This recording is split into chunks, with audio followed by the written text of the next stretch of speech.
Spider-Gwen. Spider-Gwen. Just kidding, I don't know if she's got her own TV show. But she should. Hi guys, it's Victoria Carter here. And we're going to talk about where ideas come from and how you can turn an idea into a story. Let's do it. So, what I like to do is I like to basically make a casserole of ideas. I take a few ideas that I really like. So, for example, let's say you have an idea that really sparks you. So, the first place I go is I listen to a song or some kind of music that I've never heard before. So it doesn't have to be from a completely new artist, but perhaps like a new song from the same artist that you've already heard before or something completely new. This can actually be really fun if you go onto your Twitter or Facebook or whatever social media you use, and then you ask people, hey, can you guys post me some of your favorite songs or some of the new songs that you've heard recently? And then you can listen to them. So what you can do is you close your eyes and you listen to them, and you really hyper focus on what kind of story the song is telling, because typically songs tell a story, and see if something inspires you. Now let's say you're listening to this song and you feel like it's about someone that's looking for somebody else, and that person's gone and they're heartbroken. Well, that's a lot of emotion, and that's a character motivation, and that's also a quest. And then you also have character development. So you have 3 things for a character. So now all you need to do is find a setting. So you can think of a setting that you feel comfortable in, something that you love, or something that you've always wanted to explore. So for example, in the current work in progress I'm doing is I have always hated deserts in video games. I've always hated them. I don't feel like that they've been fleshed out enough. That's just my opinion. So I decided to write a book based in a desert because I wanted to see that. I wanted to see a fun desert. I didn't want to see a boring desert. So that's what I did. So I put my story, let's say it's a story or a quest where they're looking for somebody, and I shoved it in a desert. Okay, so now you have your character, and now you have your setting. Now you need a conflict or a villain.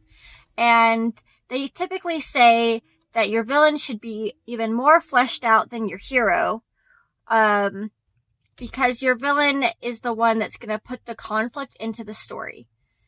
Now, your character should have their own internal conflict regardless of there being a villain. So your character should want something internally. So maybe they're looking for this other person because this other person is their one true love, or it's their sibling, or this other person has all the answers to the question they're looking for.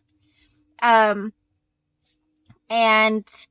you need to figure out your villain. So one thing I do to figure out a villain is I look at this world and I say, what kind of group in this, like, let's say it's a desert and someone's looking for somebody else in this desert. So I think, what kind of group would benefit in a desert? Because a lot of times, villains, although they probably work pretty hard to get where they're at, they're going to do things as easily as possible. Most people are going to pick the easiest route to do something. They're going to cut the corner if they see that they can. And so a villain isn't going to spend their time in a desert if it's not going to be worth their time, or it's going to spend too many of their resources. So I think, okay, what kind of villain's going to benefit, or what kind of society is going to benefit from this sort of thing? So let's say it's a villain who has figured out, we're going to pretend this is a fantasy world, because I like fantasy. So let's say it's a villain who's figured out how to turn pressurized sand, into, let's say, like, super growing plants. So like half of the desert is like a jungle and half of it's a desert. And that could be really cool. And then you just build and build and build. So that's one idea. And it all stems from listening to music that you've never heard before and just asking yourself a bunch of questions.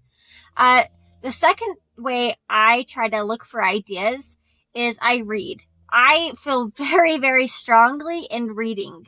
Now, for me personally, and the way like my day job works and stuff, I listen to audiobooks. Like I have that available to me. I can listen to audiobooks like 6 hours every day at least.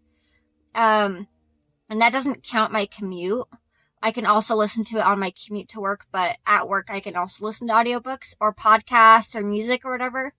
So what I like to do when I'm listening to a book is I usually pick a book I might be interested in. And you guys are going to know better than me what you're going to be interested in, whether it's romance, whether it's sci-fi, whether it's thriller, fantasy. Did I already say fantasy? I like fantasy. Let's say it again. You're going to know. So let's say you're reading this book. And what I like to do sometimes is I'll get into the book, and then when I feel like I'm like, oh, what if this cool thing happened? Or what if that cool thing happened instead? I'll pause my audiobook, or you could set down the book, and then you can write down what you think would be cool if it happened. So for example, let's say you're reading a thriller, and you think, and they're on a boat in a lake, and the boat's broken and they can't get to shore and there's been a murder. And let's say you think that the rich, recently divorced sister, it'd be really cool if she got a strange phone call from her ex saying something foreboding. And then you think it'd be cool that her son, who's maybe 12 years old, I'm making this all up. Let's say it'd be really cool if her son overheard the conversation and now he's suspecting the mom. And let's say you write that down, like, oh, that'd be really cool if this happened at this Boathouse book. I don't know if that book exists, because I don't really read thrillers. Could exist. I don't know. And you write that down, write down that idea. And if it doesn't happen that way, suddenly you have a really interesting idea that hasn't been done before. And if it does happen, then it's really cool to guess what's going to happen next and be like, haha, I saw that coming. Good foreshadowing. And you can respect the author for foreshadowing something for you. So that's cool too. So I would say, read. And then the next thing, I feel like people might have a problem with is if they have too many ideas. They want to write this book and this book and this book and this book, and they have all these plot bunnies jumping around. So what I do to grab on to the strongest plot bunny is I decide, okay, what plot is the most developed in my head? So, for example, let's say I have a plot where I have the villain, I have the character, and I have the setting all set, and it's set in a swamp, and the villain is half crocodile. I don't know. It's fantasy. We can make it however we want it.